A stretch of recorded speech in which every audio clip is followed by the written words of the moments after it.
success of an entrepreneur. We've raised the bar. Learn firsthand from successful business owners and create your own path to success. I'm gonna show you how great I am. It's time to hit the road to growth with team lead of the Enriquez Group, Realtor Vinny.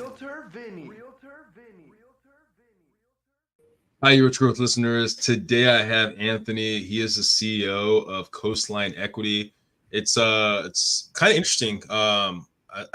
I think you're one of the rare people that I saw that actually purchased their company, right? I mean, it's been around for a long period of time, but you purchased it a couple years back, right?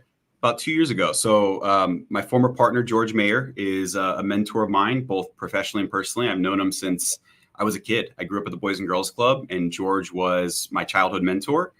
And when I first got into property management, my wife and I started our first business in Long Beach. And I was doing that as I was still working a 9-to-5 job at the Boys and Girls Club and realized I loved it. And in a random dinner conversation, I mentioned that I started a property management business, and that was in 2017. And about a week later, George approached me to merge with them. And then 2 years ago, my wife and I finished acquiring the rest of the firm from George. It's great. Yeah. So we're going to dive into that because I've had other people on the other side of it where they're selling it or transitioning to their kids. And so it'll be interesting your aspect of it, your kind of vision of it, of how that kind of transition happened and the process of it. Because I think it'll be intriguing for a lot of individuals here. But let's before we get into that, talk to us about Coastline Equity, commercial real estate. What do you guys focus on? Yeah, so Coastline Equity is the name of our firm, coastlineequity.net.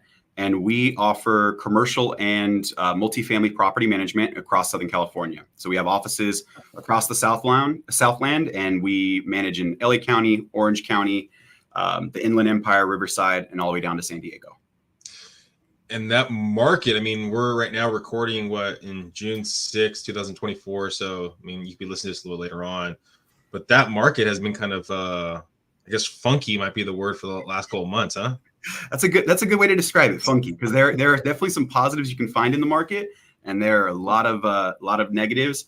And I think more importantly than the negatives that are already here, I think the reality is set in now. I think the stages of grief have gone, and I think that we're past denial and we're into acceptance. And I think most real estate professionals on the commercial side understand that we're going to have a pretty ugly ride here in the next few months. Because it does not look like the Fed is going to be changing interest rates anytime soon. So do you look at commercial real estate differently right now, or is there something that changes, or just basically, hey, you got to deal with the roller coaster that we're on? I guess to clarify, you mean like how would I approach the situation today?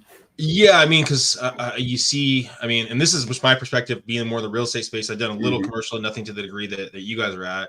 But it seems like more people are working from home, so you have more office space available, right? So you maybe have to get more creative, I guess, where it's like chopping up the spaces to make it smaller, or I don't know. I'm just trying to see if there's something different. Yeah, I think commercial. When you're referring to commercial, you're referring to more of like office buildings. Yeah.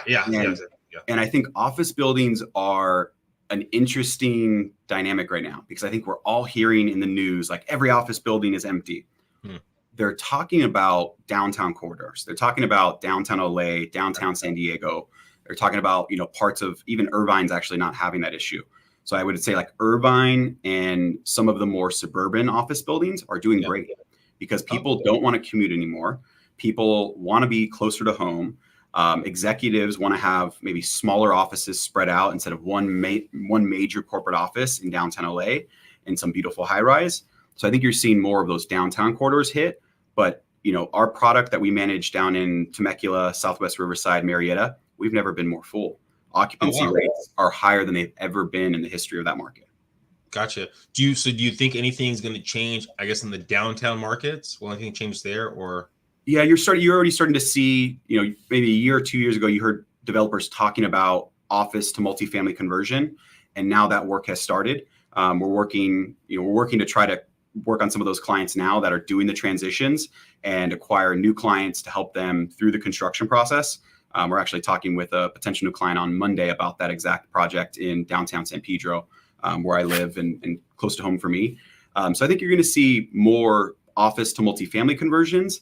But I think probably more common. We're going to see a lot of banks have to write down the debt, values go down, and then those properties change hands in the next couple of years. All right. Well, let's rewind. So young Anthony, did he have a background in real estate, parents in real estate, anything like that? Not at all. Not at all. So I had no background in real estate, no family in real estate. I grew up, like I mentioned, in San Pedro, single parent households, lived at the Boys and Girls Club, basically. Went there every day after school, and every summer and any day they were open, I was there. And worked a lot in high school, had 2 jobs. I worked at the San Pedro Fish Market, which a lot of people in Southern California are probably pretty familiar with, right on the water. And then I worked at the Boys and Girls Club tutoring younger members. And then I DJ'd on the weekends. So I was kind of busy in high school. And probably my entire early teenage years and into college, I thought I was going to go into public service, working in city governments, working in the political scene and managing Boys and Girls Clubs. And I did manage Boys and Girls Clubs for about a decade. And it was when I met my now wife, and she was going back to grad school, that I realized we weren't going to be able to make certain things work and live the lifestyle we wanted if we were both on a nonprofit public service salaries. So that's kind of what started it. And I started moonlighting in the industry and was doing it, running my own business and running my 9-to-5 in the Boys and Girls Club before I made the transition and the leap to Coastline Equity. What was the initial dip into the industry? So the initial dip was working for one client in downtown Long Beach who was converting historical buildings into luxury apartment buildings. So I went kind of head first. He owned, when we first started with him, his first client, we were about 250 units, and he took a chance on us, took a chance on my wife and I, and was really looking for a young person or couple that he could train and teach kind of his methodology to. And that he could give a lot of trust and a lot of work to.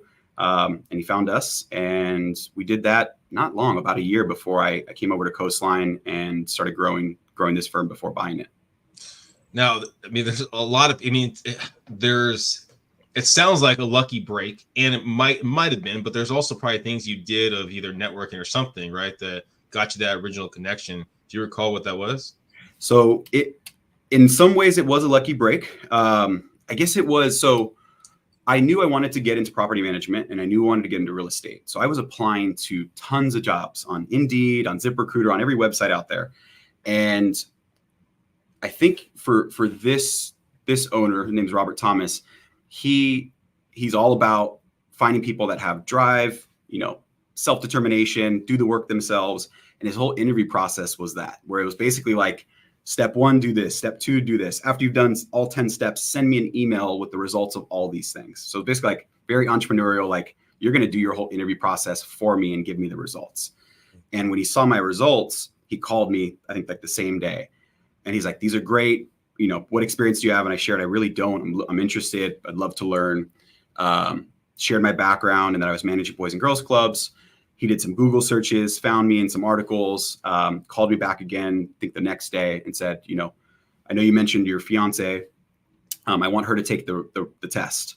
And months later, when we talked about that interview process, I asked him, like, why'd you take a chance on us? And he mentioned, he's like, I wasn't going to. I was going to throw your application away. Your score was so high that I figured the way to decline you was have your fiance take the test. She was going to score poorly. There's no way that she could score as high as you. And then I would be done with your guys' interview. Well, my wife scored basically the same score as me, 99th percentile. And he decided to take a chance on us and train us from the ground up. Do you think that being that you were giving back at the Boys and Girls Club, kind of working kind of in that sector, helped out at all? Or yeah, big time. I think with any client, with any property owner who's looking for a property manager or an employee in their firm, they're looking for somebody that they can trust, that's going to have that owner mindset, that's going to treat their property with care, and somebody that they can really feel that they trust and is authentic. And I think by Googling me and seeing all of these articles about my service work and time at Boys and Girls Club, and my political activism and trying to get certain things addressed in our community, I think that was a big part of why I took a chance on us. Now, so you get the opportunity, and then that kind of springboard you into your current company. Did you still have ties, I guess, to the Boys and Girls Club? Are you still getting back there, or? Today, yeah, I still, it's funny that I have my Boys and Girls Club, my mug, my coffee mug. Absolutely, Boys and Girls Club changed my life. As a kid, it was really my dream career, and I did that for a number of years. And still a place that's really close to my heart. My wife and I spend a lot of time volunteering with Boys and Girls Club and a lot of nonprofits in our community. I sit on the board of directors for the club that I grew up at, and part of our commitment to each other is that as our business has been growing, we've decided to donate 50% of all profits to charities that we're really passionate about, and Boys and Girls Club is top of that list. All right, so you got the opportunity. What pushed you, I guess, or swayed you to leave there and jump with your current company a year later? That was a relationship. That was George Mayer was the principal and founder of Coastline Equity. He's somebody that I knew since I was about 15 years old. And he was a mentor in my life during some really challenging years, in my teenage years.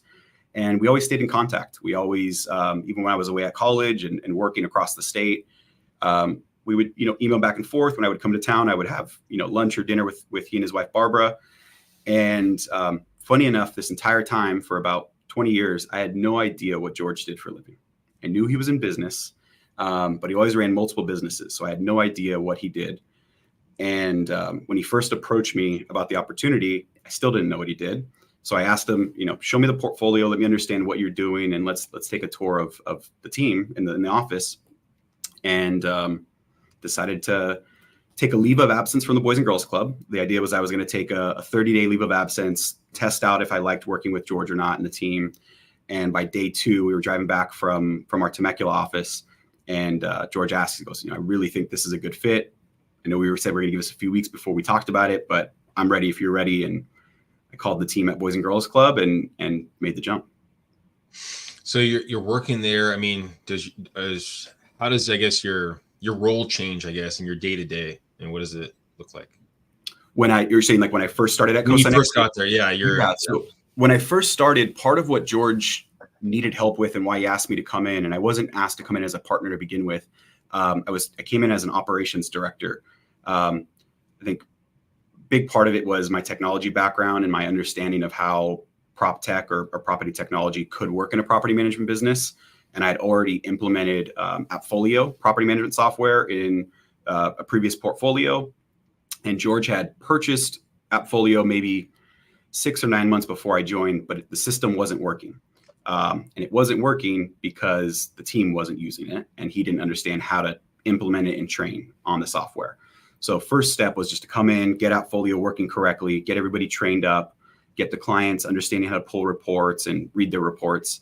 And then over time, responsibilities grew from there.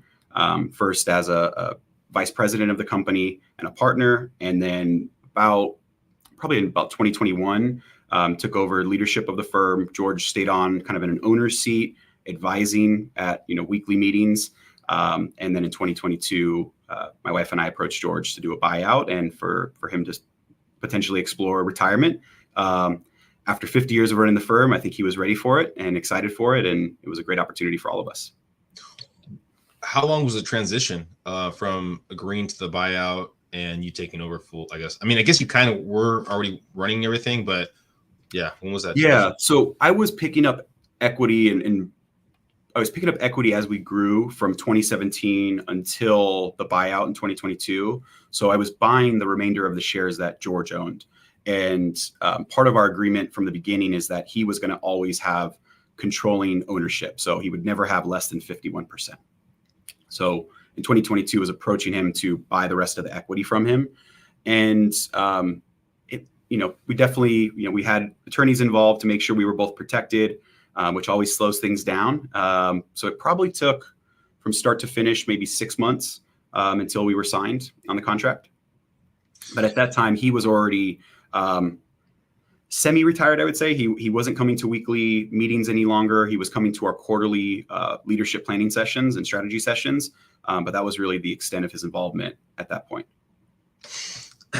So do you know what his original retirement plan was, or was he even thinking that way? Yeah. His original retirement plan, George can be kind of dark with his jokes. His original retirement plan was that I would find him in his office one day. And I'm like, George, I really don't want to do that. Like, let's not let that happen. But George wanted to work until forever. And, you know, circumstances change and life changes. And he really wanted to spend more time with his wife and his grandchildren and his kids. And he had, at that time, I think all but 2 of his grandkids were away at college in other states. So he wanted to be able to spend more time traveling to them and just enjoying what he built, you know, 50 plus years of success and not a whole lot of vacation time. And I don't know if you're able to talk about it, because with the negotiation, all that stuff, was there ever a moment where he wanted to keep a percentage of it so his, I guess, kids or grandkids could have a piece of this, or was it simply like, I'm good to walk away? No, I don't know. So not on the property management side. You know, I think there was a period of time even before I got to Coastline that George really was exploring his son taking over the business. And they explored that and realized, I think his son shared that, you know, I really don't have any interest in the business. And George had built a sizable real estate portfolio. So in the end, I think in his mind, the retirement or the exit strategy was finding a qualified, trustworthy person that could run the firm when he retired and maintain the portfolio for him, his children, his grandchildren, for generations to come, if that was possible.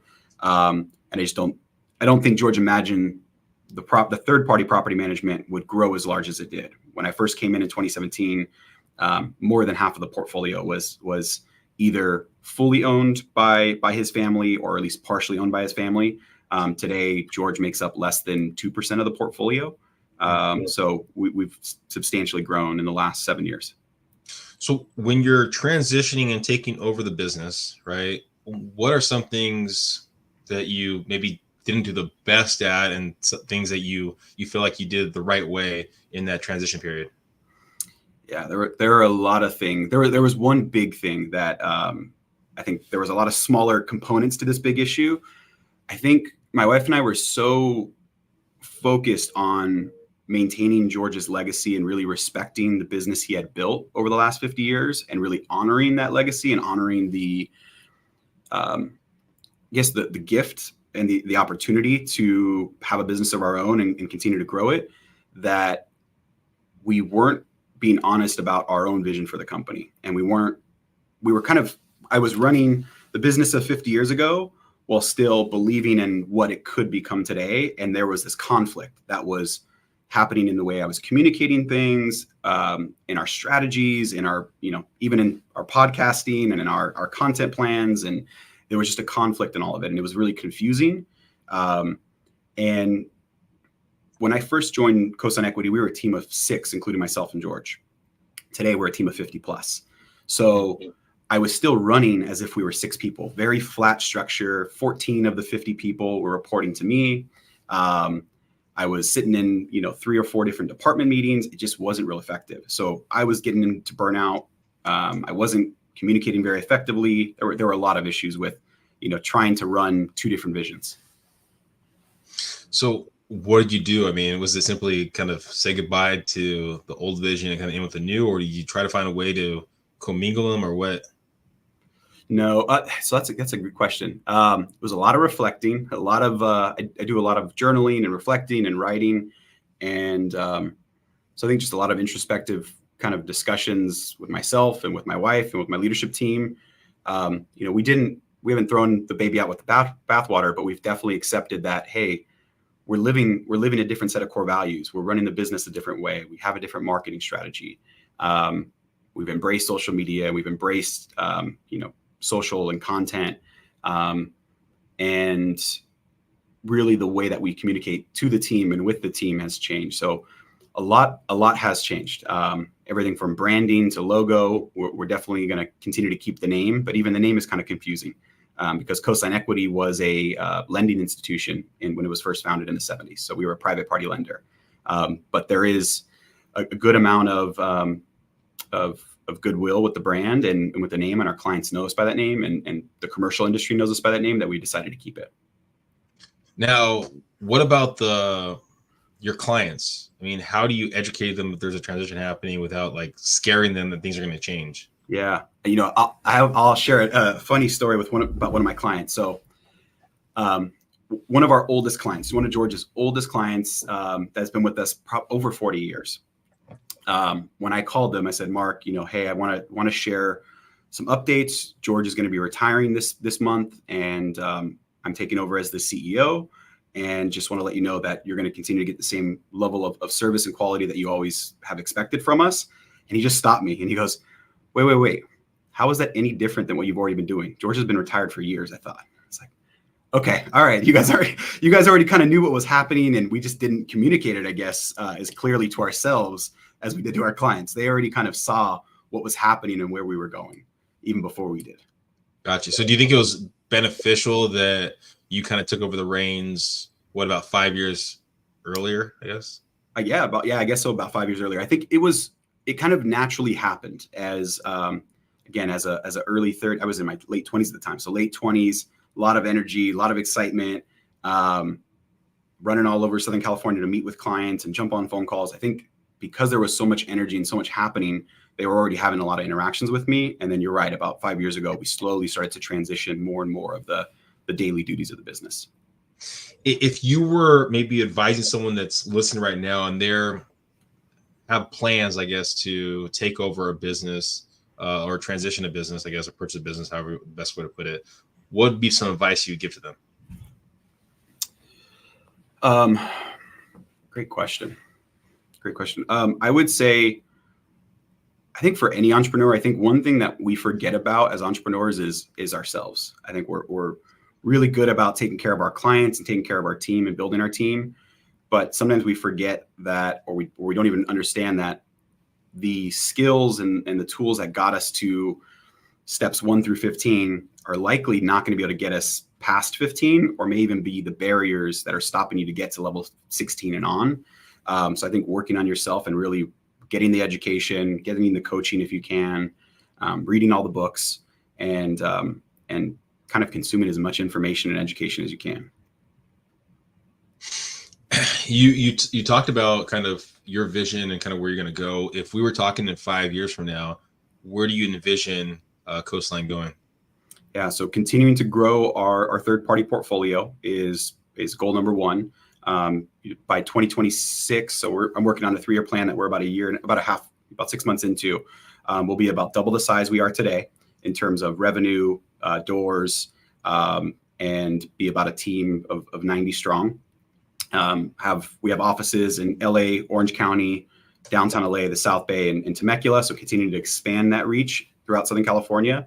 And then I'm really passionate about working to address homelessness and the housing crisis that we're dealing with. I don't think that rent caps and more red tape are the solution. So really working with developers and investors on building more affordable housing and using some unique strategies that we've found through some of our developers we work with to build more affordable housing in Southern California.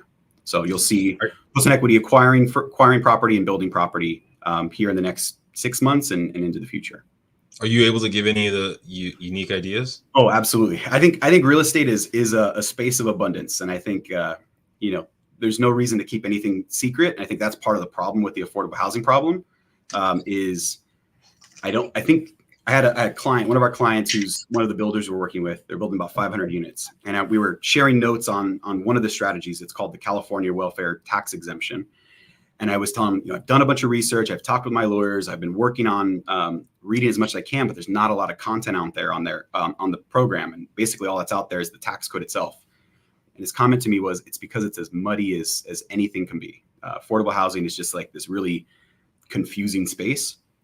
So the most important strategy is this California Welfare Tax Exemption, which eliminates your property taxes for any housing that is earmarked for affordable housing. 100% affordable housing, you have 0 property taxes. And that includes all the investors in the capital stack if you're running as a syndication. And the key is that you include a nonprofit in the capital stack as one of the general partners. And with my nonprofit background and our nonprofit relationships, that's a simple step. And it's a win-win for me. We're probably a win-win-win is, one, we're addressing the housing crisis and lack of affordable housing in Southern California. 2, we'll have, great returns for our investors. And 3, by putting a nonprofit in the capital stack, you're helping them grow their endowment and continue the work that they do as well. So for me, it's a no-brainer. It's an absolute no-brainer. So we're working with our first developer, and like I said, they're doing about 500 units in this first year, and their goal is to keep doing 500 units a year for the next 5 years. And you talked about basically your rapid expansion that you're hoping for in by 2026. When you're onboarding or bringing people on, and I know you talked about when you first started that first company, right? They had some questions and a test you had to take. What do you do? What do you do when you look for new talent? Yeah, so I shared a lot about my wife. My wife is a licensed clinical social worker, so she's a clinician and a mental health professional. So she's built an amazing onboarding and training process, but she's also built a really in-depth interview process and screening process. So step 1 is we do a psychosocial test like most companies do. We use a tool called Predictive Index that we really like. It assesses cognitive ability and how quickly we can train somebody, and then assess their behavioral spectrum as well. So that's step 1. And then all of her team today in the HR department, they're also all mental health professionals. So our HR generalists and our recruiters are psychologists. They're essentially doing a therapy session, the first few interviews with our candidates, and really just understanding, what drives them, what motivates them. And we're really looking not only for that drive, but we're looking for people that have a growth mindset, because property management historically has been a very stagnant industry.